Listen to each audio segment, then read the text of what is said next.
Hello বন্ধুরা, দেখো আমার আর কোনো চিন্তা টিন্তা নেই। আর যেহেতু আমার মেয়ে রান্না করতে বেরিয়ে গেছে, এই যে দেখো সিস্টেমটা দেখো রান্না করার কিছুই না। ও একবার ওকে রান্না করলে খুন্তিটা নাড়তে দিতে হবে, কিছু করার নেই। সেই জন্য গ্যাসটা আমাকে আস্তে করে দিতে হয়েছে। আর আমি এখন এখন কি রান্না করছো মামা? কি রান্না করছো? কি মেনু তো? গন্ধ চিকেন না, গন্ধরাজ চিকেন। গন্ধরাজ চিকেন করছি আমরা। এখন আমি পিঁয়াজ ভাজছি, কেরম পিঁয়াজটা ভাজছে চলো দেখা যাক। বাপরে, দেখেছো? দেখো, আর কাউকে নিমন্ত্রণ করবে কি? করবো তো তামুকে আর ঋষিতাকে আর তুমি সোজাভাবে দাঁড়াও। আর সব বন্ধু, যে তোমার এত বন্ধু আছে, তারা বন্ধুদের বলবে ডাকবে না? আর সব বন্ধুদের ডাকো, বলো যে সবাই আসো। আমি রান্না করছি। এই ধরিস না, ধরিস না। দেখেছো, ওটা তো তাড়াতাড়ি বাবাই।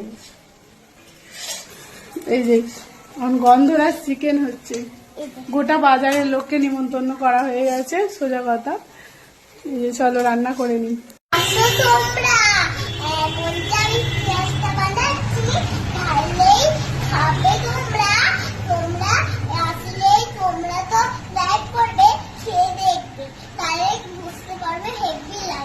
হেভি লাগবে। ও আগে থেকেই বলে দিচ্ছে তোমরা আসো, কেমন রান্না হয়েছে বলবে, খেয়ে তারপরে লাইক করবে, কমেন্ট করবে। তো কমেন্টটা করবে তোমরা বলো।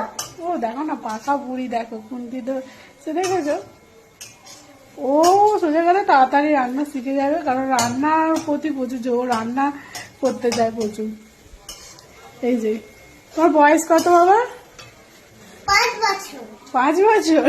5 বছর এখনো হয়নি তোমার, এখনো বাকি আছে তোমার 5 বছর হতে, বুঝেছো? কি বছর? কি বছর? এখন 4.5। 4.5। আচ্ছা, সবাইকে একটা হাম্পি দিয়ে দাও। বলা হয়ে গেলে রান্নাটা পরে দেখাচ্ছি। পরে রান্নাটা হয়ে গেলে পরে দেখাচ্ছি। তো এখন শান্তি করে রান্নাটা করে নি। শান্তি করে রান্নাটা একা একা করে ফেলবি, তাহলে পুড়ে যাবে শুধু পেঁয়াজটা। বাবা, ঠিক আছে না করে দাও চাটা। তোমাদের ভিডিওটা লাগলো, মনে লাইক করো।